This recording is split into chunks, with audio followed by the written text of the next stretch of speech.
Hoy es 22 de octubre del año 2020 y sería el cumpleaños 125 de mi abuelo Herminio Pérez Díaz.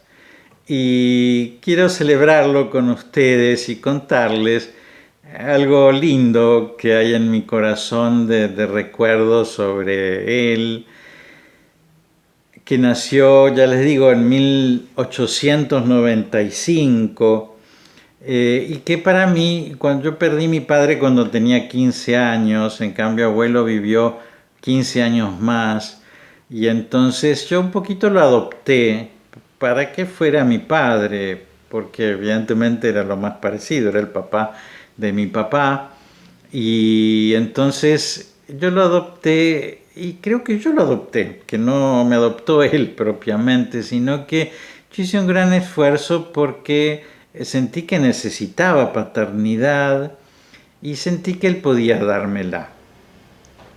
Y se la arranqué un poquito, porque como eran esos hombres de esa época, ¿no? Poco cariñosos, muy racionalistas, pero la verdad es que lo disfruté mucho. Y como ya les digo, vivió 95 años, es decir, que vivió mucho tiempo. Yo tuve mucha oportunidad de hablar con él, de escucharlo, de conocerlo. Y creo que él me dio una conexión con el pasado muy interesante. Que él hubiera nacido en 1895, en el 1800, yo soy del 1900, ahora vivimos en el 2000, ¿no es cierto? Es decir, esa conexión, ¿no es cierto?, que hace más grande el arco de la historia que nosotros podemos conocer en nuestra vida.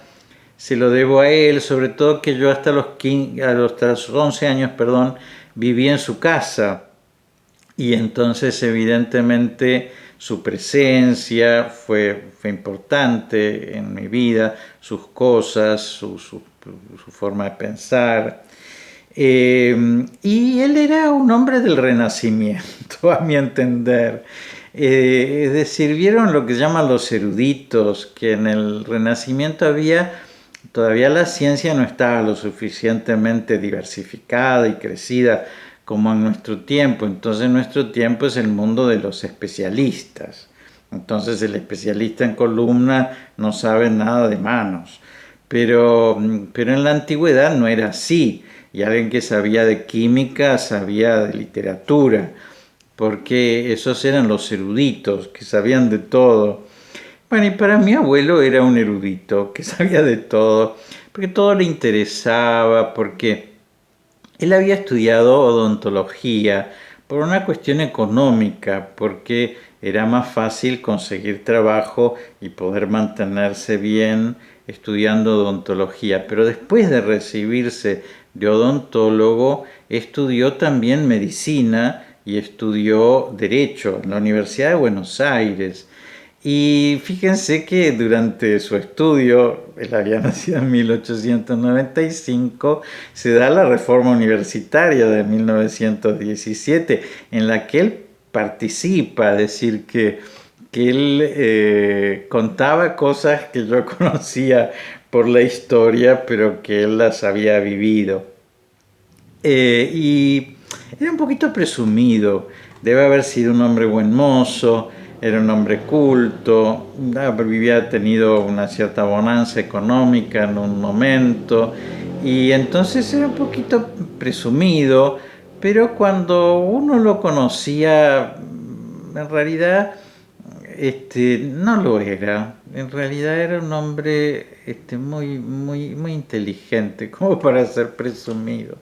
Es decir, era un hombre que era consciente de sus límites y de sus fragilidades, y que por eso quizás la presunción podía ser simplemente una pose. Él de jovencito, ¿no es cierto? Ya le digo, estudia, empieza a prosperar económicamente, se casa con una mujer, mi abuela Violeta Antonia Rosa del Lago, que era maestra, pero nunca ejerció, pero era bastante culta, que hablaba francés muy bien, que escribía muy bien, que era una mujer muy capaz, que después aprendió muy bien el ruso y le interesaba mucho la literatura rusa. Es decir, que él evidentemente buscó siempre prosperar, buscó siempre llegar, ¿no es cierto?, a saber más de lo que podían saber sus padres. Y esa impronta que vivió, ¿no es cierto?, con su esposa, que ya le digo, la cual se llevaban muy bien, ¿no es cierto? Mi abuela lo quería mucho, ¿no es cierto? Y estaba constantemente mirándolo y admirándolo. Tienen dos hijos varones, un tío mío que se llamaba Jorge Mario, que nació primero, y después mi papá que se llamaba Arminio Héctor y que nació en 1927, que llevó el nombre de mi abuelo. Y fíjense que los dos hijos de abuelo mueren antes que él. Mi tío Jorge murió a los 45 años y mi papá a los 50 años. Es decir, que muy jóvenes murieron los dos. Pero él les permitió a los dos una gran soltura en cuanto a lo intelectual. Mi tío había estudiado filosofía y mi papá estudió ciencias, estudió eh, geología en la Universidad de La Plata y después se fue a Brasil para estudiar hidrología y fue el primer hidrólogo que hubo en la Argentina. Es decir, que les dio un mundo cultural interesante, una casa muy bonita que él le pidió al arquitecto Alejandro Virasoro, que era como un innovador en su tiempo, para que hiciera en el barrio de Núñez, que sus padres eran, mis bisabuelos eran unos de los fundadores de ese barrio. Y entonces toda esa prosperidad que tenía, es decir, la puso en el desarrollo lindo, cultural, ¿no es cierto?, de las personas que tenía alrededor. Bueno, como a tanto de esa época, ustedes saben que en esa época no había jubilación, ¿no es cierto? Y entonces, ¿qué es lo que hacía un profesional? Ahorraba. Y cuando tenía algo, ¿qué es lo que hacía? Compraba una propiedad porque de esa manera iban a poder vivir su vejez y entonces se convertían en lo que se llamaba rentistas, ¿no? Porque vivían de una renta, pero después llegó Perón y lo fundió a todos los rentistas, porque evidentemente con la ley de alquileres, ¿no es cierto?, muchos se vieron obligados a mal vender sus propiedades o a mal alquilarlas, y ese fue el caso de abuelo que se empobreció bastante con Perón, pero que bueno, viviendo una vida austera, siempre pudo darnos sobre todo una buena educación, ¿no es cierto?, a todos nosotros, ¿no? Él imprimió a mis padres esa preocupación por la educación de todos nosotros. Entonces él en un momento decide dejar, ¿no es cierto?, la vida en Buenos Aires, se jubila, le da su consultorio odontológico a un hermano suyo que era el menor y que también estaba recibido de odontólogo, y se muda a una quinta que él compra en Ituzaingó y en donde nosotros lo visitábamos muchas veces los fines de semana o él venía. Y lamentablemente en ese lugar él empieza a vivir una vida un poquito de chacarero, por decirles, ¿no? Es decir, una vida distinta de la que había llevado hasta ese momento, tan intelectual, tan capaz, tan política, porque él era un hombre que le interesaba mucho la política, que participaba incluso en la política, que había sido candidato para ser vicepresidente por los radicales de la nación. Él había también estudiado economía, le interesaba mucho el arte, le interesaba muchísimo la arquitectura, le interesaban muchísimo las mujeres y era un poco mujeriego.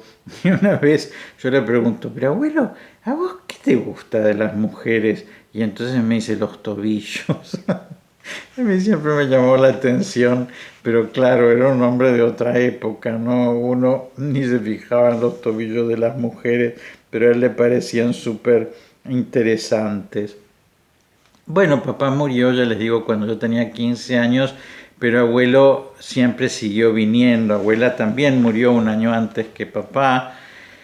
Así que él vio morir a su esposa, vio morir a sus dos hijos, es decir, que ciertamente pasó momentos difíciles en su vida, pero él siempre siguió viniendo a casa y mamá, que era su nuera, siempre lo consideró un hombre reverenciado en nuestra casa, muy tenido en cuenta.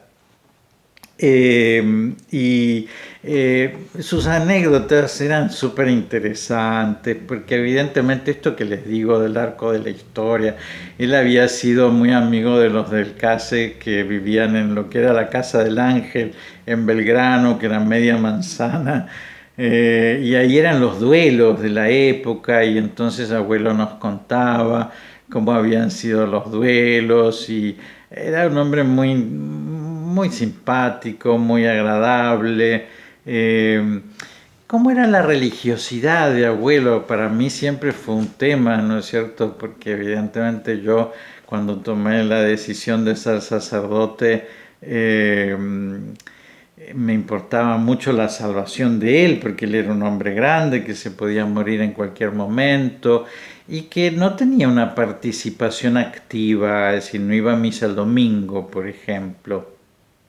Pero, miren, yo recuerdo 3 episodios de la vida de él que a mí siempre me llamaron la atención.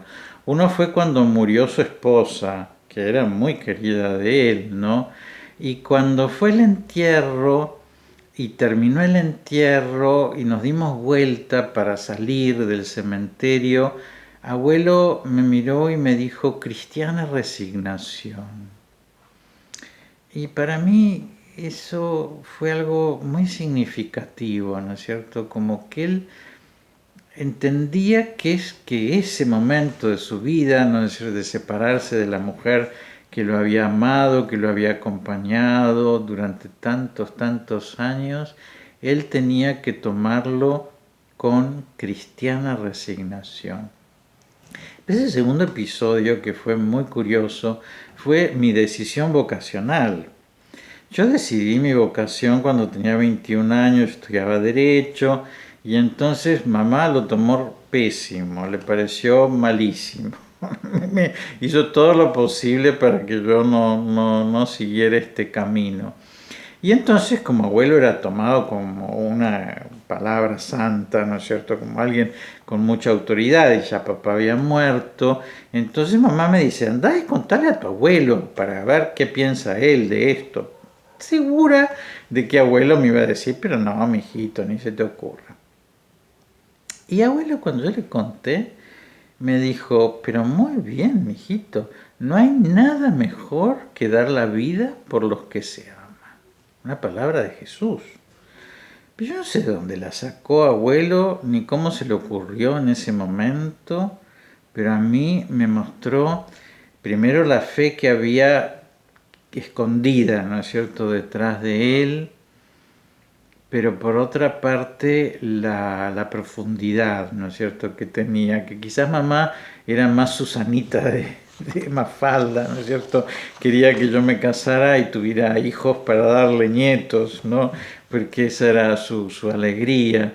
En cambio, abuelo podía tener como otra mirada de las cosas y eso me parecía extraordinario. Y después también, lo tercero que quería contarles sobre su religiosidad es que cuando él se puso viejo, en un momento hubo que internarlo y entonces yo creí que era el momento para llevarle a un sacerdote. Y entonces, cuando estaba allá en su casa, voy a Ituzaingó, donde había un sacerdote polaco en la parroquia, más o menos de la edad de él. Y entonces le digo, mire, yo lo vengo a buscar, lo llevo a la casa de mi abuelo, usted le habla, se van a entender, abuelo es muy simpático, muy agradable, y eso hago. Y entonces cuando sale el sacerdote este polaco de hablar con abuelo, me dice, ay, tuvimos una charla fantástica, nos entendimos perfecto. Digo, pero se confesó, no, no se confesó, pero quedó en llamarme en estos días para que venga. Y entonces yo empecé a desconfiar y, y entonces cuando entro al cuarto de abuelo, abuelo me dice, nunca más me traigas un sacerdote. Y yo dije, ay, qué terrible, ¿cómo voy a hacer?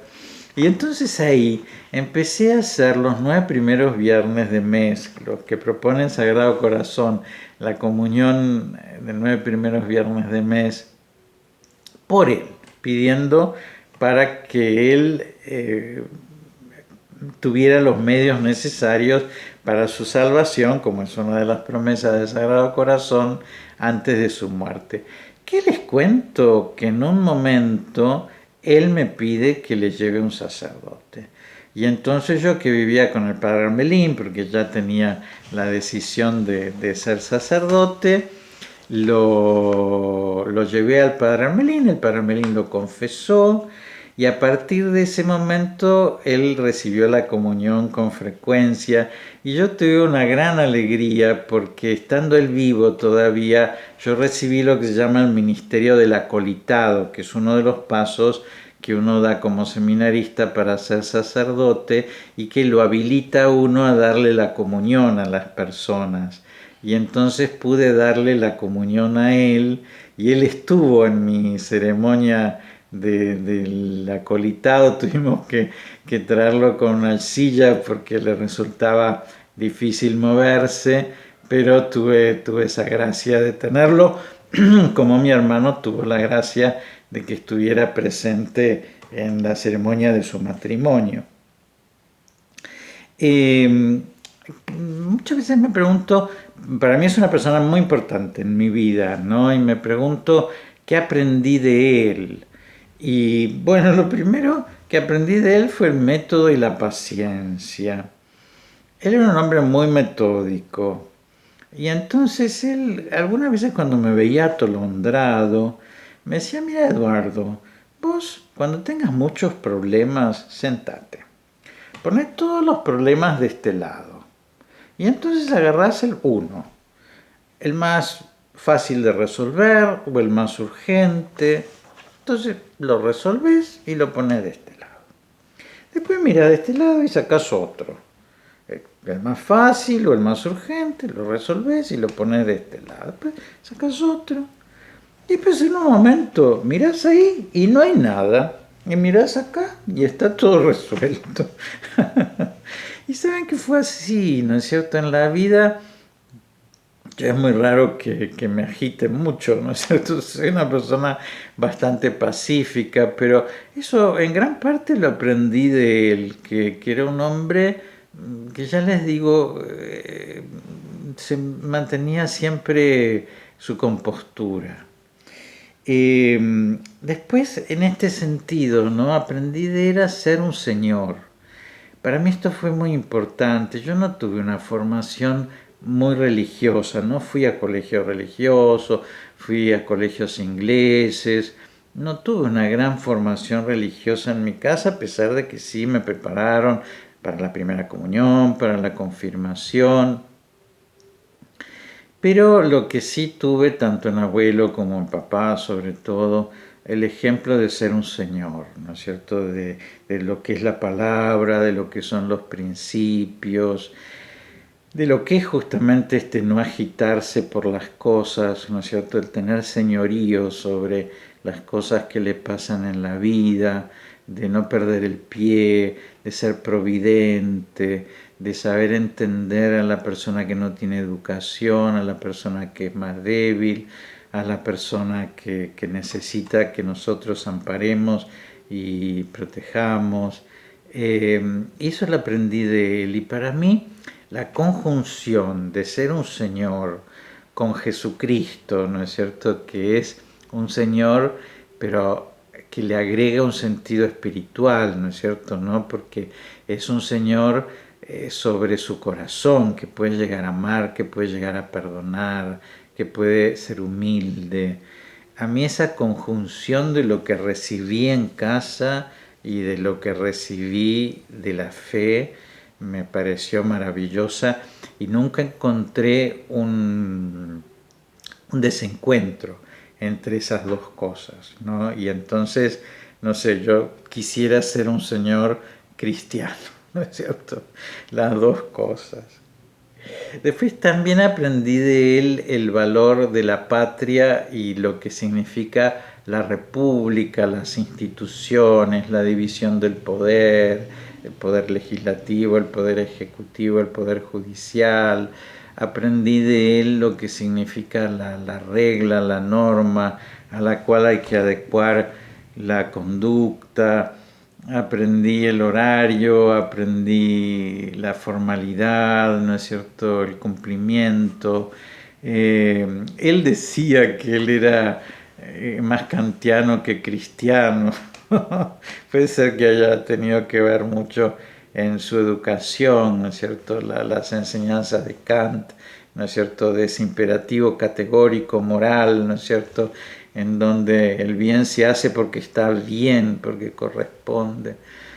Pero en él siempre vi algo muy inteligente, ¿no es cierto?, con respecto al bien y también un poquito, no permisivo, pero sí una ley que disculpa la debilidad, que disculpa la debilidad, por ejemplo, en los ámbitos de la sexualidad, ¿no es cierto?, de nuestras fragilidades, de nuestras pobrezas, pero que no disculpa debilidades en lo que nos haría corruptos, ¿no es cierto?, sino que en eso es inflexible, ¿no?, porque en eso no es debilidad, ¿no es cierto?, sino eso es elegir el mal.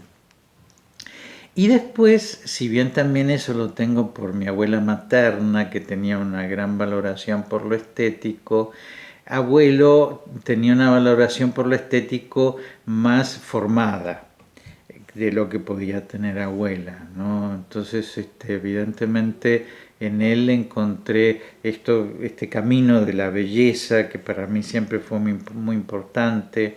Para llegar a Dios lo encontré también en la vida de él. Por eso, para mí, este día del 22 de octubre es una alegría celebrar su cumpleaños y celebrar 125 años cuando ya hace 30 años murió. No es una tontera, sino también de alguna manera es celebrar como ese arco, ¿no?, de historia que es mío, ¿no es cierto?, porque yo lo conocí, porque él me lo contó, porque él me lo transmitió, porque pervive en mí, porque yo puedo contárselo a las otras generaciones para que ellos también tengan un arco largo, ¿no es cierto?, porque evidentemente la memoria nos hace muy sabios, ¿no?, porque no hay nada nuevo bajo el sol. Así que para mí pensar en estos 125 años es algo para celebrar. Les dejo la bendición, que Dios los bendiga y los proteja en el nombre del Padre y del Hijo y del Espíritu Santo.